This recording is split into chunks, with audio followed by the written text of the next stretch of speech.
When most Americans think of Martin Luther King Jr., they think of a dream. A bright summer day in Washington, D.C., hundreds of thousands of people gathered before the Lincoln Memorial. A man stood at the microphone, his voice rising above the crowd. I have a dream. That is the image frozen in time. That is the part history has made, comfortable, but the story did not end there. The dreamer did not stop at dreaming. As the years passed, Dr. King began to see something darker, a sickness deep within the soul of the nation. He spoke of it not with poetry, but with warning. He said America faced what he called the triple evils: racism, poverty, and militarism. He believed that unless these three were confronted together, the dream would wither. This was the Martin Luther King most people do not hear about. Not the man on the monument, but the man who challenged the very system that praised him. The man who said, we must rapidly begin the shift from a thing-oriented society to a person-oriented society. It was a message America did not want to hear. King had seen victories: the Civil Rights Act, the Voting Rights Act, the end of legal segregation. He celebrated those triumphs, but he also knew the job was not done. He said laws could only open doors, they could not change hearts. And he warned that while the nation congratulated itself, a deeper injustice still lived underneath.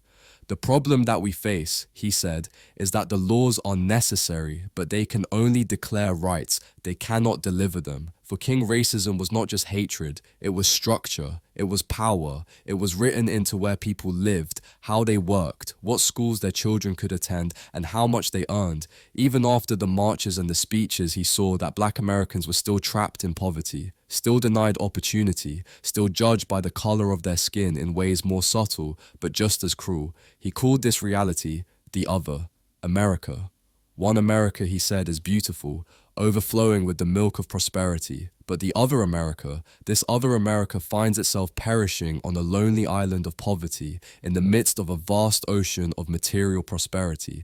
Racism, he said, was not only a wound of the past, it was the design of the present, and he warned that if America refused to hear the cries of the oppressed, that silence would eventually explode. A riot, he said, is the language of the unheard. He did not glorify the violence, but he understood it. He asked, what is it that America has failed to hear? It was a question meant not for one generation, but for everyone that would follow.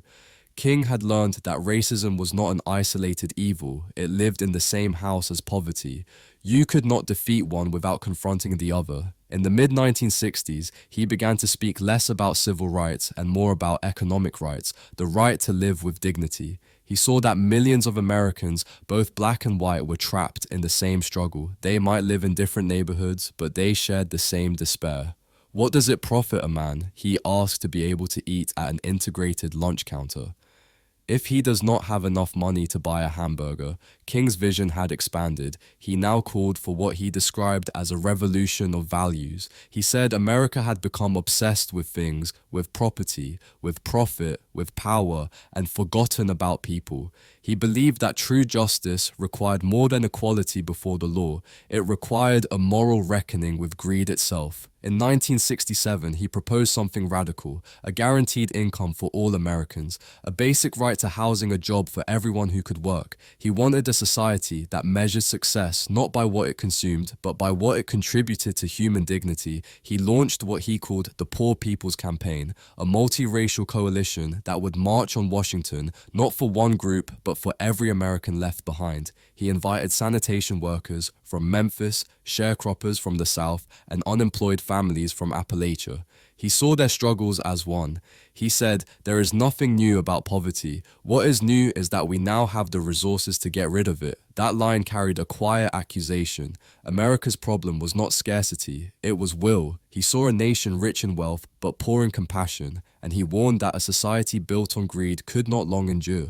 But this message about poverty and redistribution was not celebrated. Even some of his allies grew uneasy. They had stood with him in Selma, but they hesitated when he started talking about economics. King was undeterred. He believed the same forces that built racial inequality were the ones hoarding wealth and opportunity. He said you could not love democracy and ignore the hungry. You could not fight for freedom abroad while tolerating misery at home. And that brought him to the third evil, militarism. In April of 1967, he stood in the pulpit of Riverside Church in New York City and gave a speech called Beyond Vietnam, A Time to Break Silence. It was unlike anything he had ever said before. He spoke slowly, carefully, knowing the cost of what he was about to say. He called the United States the greatest purveyor of violence in the world today. Those words cut deep. The same newspapers that had once praised him now turned against him. Politicians who had once courted his support called him unpatriotic. Some civil rights leaders urged him to stay in his lane, but King would not be silent. He said, his conscience left him no choice. He saw the connection between bombs dropped overseas and the hunger he saw in American cities. He watched young black men drafted into a war to defend freedom abroad while being denied freedom at home. He saw billions spent on destruction while schools decayed and children went hungry. A nation that continues year after year to spend more money on military defense than on programs of social uplift is approaching spiritual death. King understood that violence was not just a physical act, it was an economic one. Every dollar spent on destruction was a dollar not spent on education, housing, or healthcare. He believed that America's addiction to war was part of a deeper sickness, a belief that moral problems could be solved by force, that domination was strength. He saw militarism as a mirror, a reflection of the same greed that fueled poverty and the same fear that sustained racism. He warned that these evils were bound together. Fight one and the others would resist. Ignore one and all would grow. After Riverside King found himself increasingly alone, funding for his organizations dried up, television networks refused to air his speeches, the FBI intensified its surveillance, sending him threatening letters, spreading lies to discredit his work. He was tired under pressure and often afraid. But he kept speaking. He said cowardice asks the question, is it safe? Expediency asks the question, is it politic? Vanity asks the question, is it popular? But conscience asks the question, is it right? That was the compass that guided him, and conscience for him mattered more than comfort. In 1968, King traveled to Memphis, Tennessee to support striking sanitation workers. They carried signs that read, I am a man. They were not just fighting for wages, they were fighting for dignity. King saw in their struggle the heart of his movement, the fight against all three evils at once. On April 3rd, 1968, he delivered his final speech.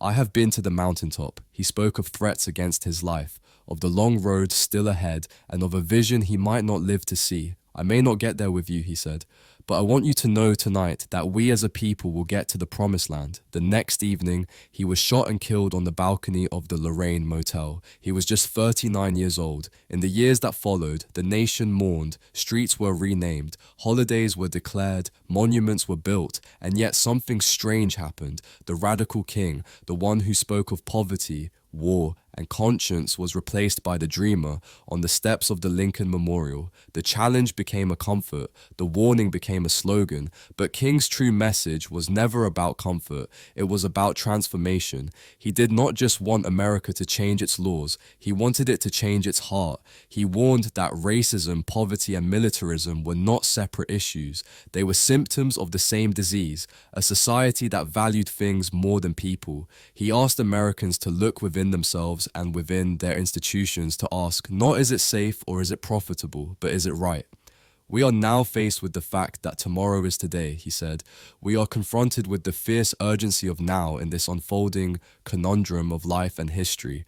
There is such a thing as being too late. More than half a century later, his warning still lingers. We still debate the same questions: who has opportunity, who is left behind, what it means to spend billions on weapons while poverty grows at home.